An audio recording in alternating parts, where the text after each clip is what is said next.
Gender-based violence is an umbrella term for harmful acts of abuse perpetrated against the person's will and rooted in a system of unequal power between women and men. Efforts to address the advocates against gender-based violence have been ongoing for many decades, but the organized and widespread advocacy gained significant momentum in the later half of 20th century. Speaking to Heritage, Sami Lawal, founder and executive director at Dream Initiative, on what could be worsening gender-based violence, she highlighted rape culture and education. Let's hear more from her. Okay, so when we're talking about key issues that worsen GBV, one of the first and the most prominent is rape culture. Rape culture is anything that kind of stems the belief that women are inferior to men and that in terms of gender-based violence, sexual violence, rape, and a lot of crimes related to sexual offenses, they believe that it is because the woman has done something to deserve it. So it's kind of like victim blaming, but now it's an enabling culture that enhances this act to continue. The second key issue I would highlight is actually education. A lot of people not really have a total understanding of what these offenses mean, and especially when it comes to the laws and policies that are, you know, addressing these issues.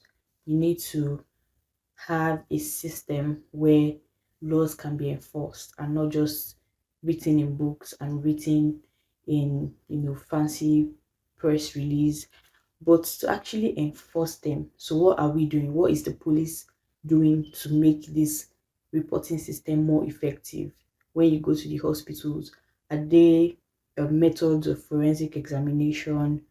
Is there a way to make sure that justice is served in time, promptly? And is there actually justice in the terms of it? So when you talk about justice, not just sending the perpetrator to jail, but also the livelihood and the welfare of the survivor or the victim. Also getting reactions from the streets of Abuja, the Federal Capital Territory, on what they think are the key issues worsening gender-based violence. They have this to say. Let's hear them. I think it is kind of society we find ourselves. And in a home, when you got married as a married person, married woman, and what causes fight mostly in the houses, I think we need to respect ourselves. Firstly, respect, because I'm the man in the house, I'm the husband, I'm at the head of the house, because she's my wife, and we need to respect each other in the house. You know, it's not good for a man to beat a woman, even the husband. It's not good. It's not done. Even in advanced country, it's not allowed beating a woman in the house because it's against the law.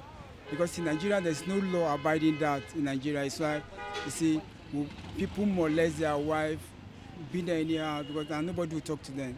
At the end of the day, there's a broken home in the house. If in Nigeria, if there will be a law that will pass up a law about danger cases in Nigeria, and I think it will reduce the issue of beating and people will respect their wife the way they see them. Food no dey now. If you wahala, food no dey for house, you know say wahala dey. Children dey cry, they follow mama, and baba no bring anything for house. Wahala no go dey.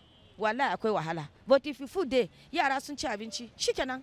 Gender-based violence is a global issue that occurs across diverse cultures, societies, and economic backgrounds. It is often deeply rooted in social norms, unequal power relations, and discriminatory practices. Efforts to address gender-based violence involve challenging and changing these underlying structures, implementing illegal protections, and providing support services for survivors. The goal is to create a society where everyone, regardless of gender, can live free from violence and discrimination. Esther Oshosoya, Hills TV, Abuja.